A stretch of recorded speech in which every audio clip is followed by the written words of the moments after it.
for shrewd television commentary, I imagine the demand for what you do would go way up. And I imagine you'd convert that into higher wages and getting paid better. You're saying it's the market at work. I don't think you'd call yourself a gouger when you... I would absolutely call myself a gouger. When you did that. And by the way, the effect of the talk show business is very different than the effect of ExxonMobil, right? I mean, let's be fair. Isn't this show going to be on Apple TV? Correct. And I think Apple TV is worth about 5 times as much as Exxon. I think Apple's price, since the stimulus began, Apple's value has gone up by about $1.2 trillion. Right. That's $4,000 for every American, just in increase in the value of Apple. You just made my point for me. Do you feel that Apple is somehow gouging or doing something wrong? Yes, of course. And Exxon is, and Mobil is.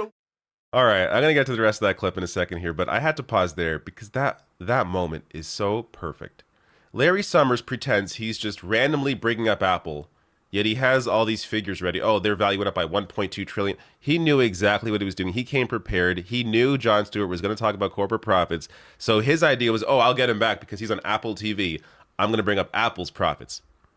And Jon Stewart's like, yeah, they should not be making that much money. It's like, because Jon Stewart's critique is a principled one, as opposed to Larry Summers, who simply cares about himself and his buddies. This is the idea that the only way to combat inflation is by putting more people out of work. And yes, it's roughly 10 million that Larry Summers is arguing. 10 million people should be put out of work to combat inflation. How is that not just laughed out of the room on its face? When you have massive, record high corporate profits going on. So corporate profits have hit a record high. This is an article from late last year. Amid a 40-year high inflation. So profits in the non-financial sector hit a record high of $2.08 trillion in the third quarter, even as 40-year high inflation continues to squeeze American consumers. And I have more on this. By the way, this is also happening in Canada. So just an example of how this is affecting other countries as well. And from the Economic Policy Institute here, corporate profits have contributed disproportionately to inflation. So to show you that here, and I'm going to read off the blurb that EPI put with this figure here. Writing, since the trough of the COVID-19 recession in the second quarter of 2020, overall prices in the non-financial sector have risen at an annualized rate of 6.1%, a pronounced acceleration over the 1.8% price growth that characterized the pre-pandemic business cycle of 2007 to 2019. Strikingly, over half of this increase, 53.9%, can be attributed to fatter profit margins, with labor costs contributing less than 8% of this increase. This is not normal. From 1979 to 2019, profits only contributed about 11% to price growth and labor costs over 60%, as shown in figure A below. Non-labor inputs, a decent indicator for supply chain snarls, are also driving up prices more than usual in the current economic recovery.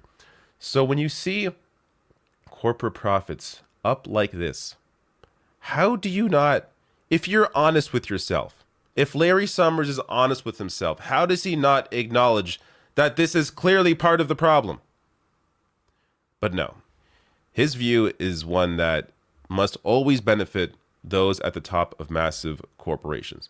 So let me get to the rest of this clip. Let's talk about Apple. Let's talk about Apple.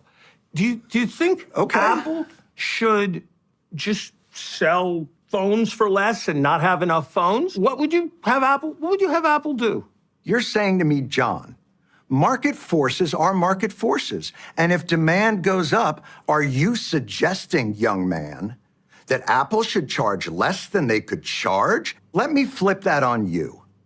When there's a tightness in the labor market, what you're saying is the workers shouldn't do the same.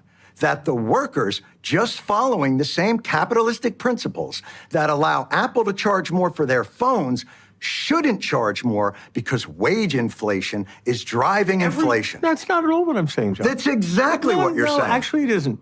Every worker should get as high a wage as they can. It would be a terrible idea. But the to try to Fed is restrict going to the wages. intervene.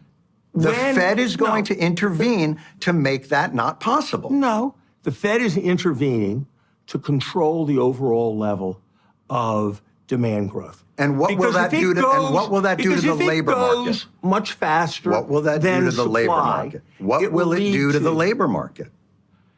It will loosen is likely to lead to looser labor markets. A somewhat looser labor market. Exactly. We hope to minimize that consequence. It's hard to argue that this is anything but sociopathic. That you have people not making nearly enough. You are kind of acknowledging that here in your discussion, saying, "Oh, yeah, workers should make as much as they can," but they're not making as much as they can. Wages are incredibly low when we're looking at, forget before inflation, just the cost of housing, the cost of groceries before any of this happened the past couple of years was already out of whack. It's even more out of whack now. Workers have been able to raise their pay a little bit, but nowhere near. It has not kept up with inflation. Even places like CNN acknowledge that wages continue to rise. They still are not keeping pace with inflation. So all this is going on, yet your solution is to ensure workers have less power. Put more people, 10 million people out of work. I don't even understand how Larry Summers is taken seriously. It really just appears to be a case of, hey, he's worked with powerful people, so he must know what he's talking about, as opposed to analyzing what their ideology, what someone like Summers is actually arguing for, and what clearly is not being explored in the case of massive corporate profits and how that can be controlled. But last thing to end on here, just when it comes to the pace of annual pay increases, the top 1% wage grew 138% since 1979, while wages for the bottom 90% grew 15%. So this goes to 2013. Wages, of course, have increased a little bit since then, but nowhere near what you're seeing the top 1% make. Yet somehow that does not need to be addressed at all. Leave those people alone. Let them take all the wealth while the rest of society gets starved.